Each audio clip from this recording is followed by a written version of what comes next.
All right, we're continuing to monitor this. President Trump talking about this deregulatory push. I do want to clarify a couple of things. He said that no president in history has cut regulations as much as he has. That is true. I think he might have mischaracterized the regulations that were added under Barack Obama. They were largely financial related. You might recall we had this little thing called the financial meltdown, and much of those regulations were geared to preventing banks from ever investing in things like risky mortgage securities, pooling them, selling them off. That tended to be really the scourge of that entire period. So more than half the regulations the Obama administration added were of that bent post the meltdown. Another quick point, when the president referred to the horrible results, I put that word in there, or the disappointing results of the prior administration for adding those regulations, be that as it may, the unemployment rate did under Barack Obama go down from a high of 10% to around 4.7%. President Trump, of course, sent that even lower, eventually getting us down to around a 3.5% unemployment rate. But I didn't want to leave you with the impression that during those 8 years when Obama first came into office and we were bleeding about 1 million jobs a month, that was a standard fare, and that characterized the whole 8 years. The recovery itself might have been weak, but we were coming off, a meltdown. So again, both presidents can certainly crow about the growth that they saw, but it was not a disaster under Barack Obama. Not only did the Dow essentially triple during his tenure, but whether you want to call the increased regulations and other things that police financial companies as a bane of our existence, those companies did very well. Americans did very, very well. So I just want to put that in some context here. It was not disastrous those prior 8 years, just like it certainly hasn't been disastrous prior, George, to the virus with this president. Just doing a sort of a balls and strikes thing on that. Another day, another Fox News segment wherein even the openly conservative network can no longer defend this president.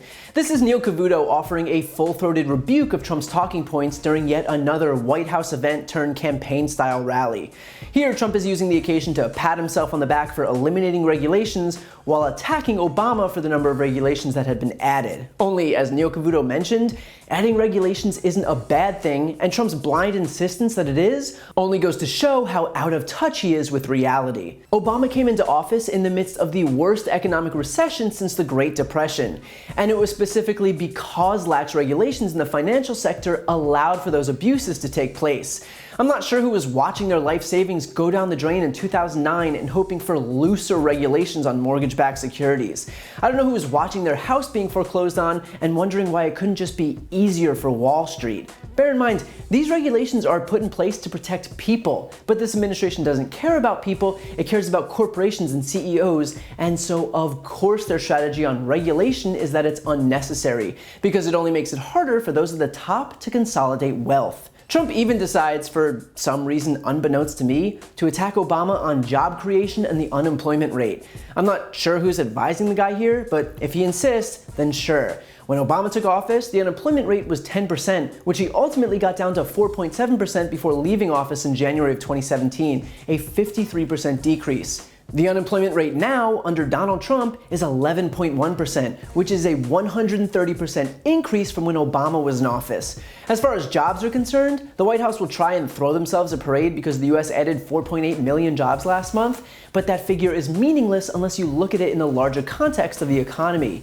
And the fact is that we're at a net loss of jobs during Trump's presidency. Every single one of the jobs added over the last 4 years and then some has been wiped out. And look, the White House will claim that this isn't Trump's fault because coronavirus wasn't his fault, and they'd be right that coronavirus wasn't his fault, but the US response to the outbreak was his responsibility. And the fact that nearly every other country on the face of the earth managed to get their outbreaks under control, while the US, under Trump's leadership, has seen an explosion of cases, still to this day, is a direct reflection of his failed response and something that he completely owns as president. And look, in fairness, that's not to say that growth hadn't been good over the last 4 years.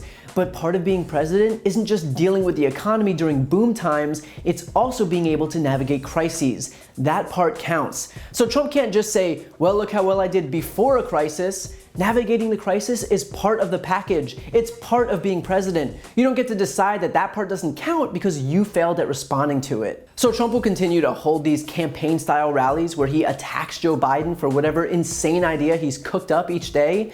But while he's fear-mongering, just take a moment to ask yourself if you're better off now than you were before Trump took office. Ask yourself if the economy is stronger, if jobs are stronger, if you feel safer, or if society feels healthier. Trump will try and gaslight you as much as he can, but he can't change what you can see with your own eyes, and that is what's important.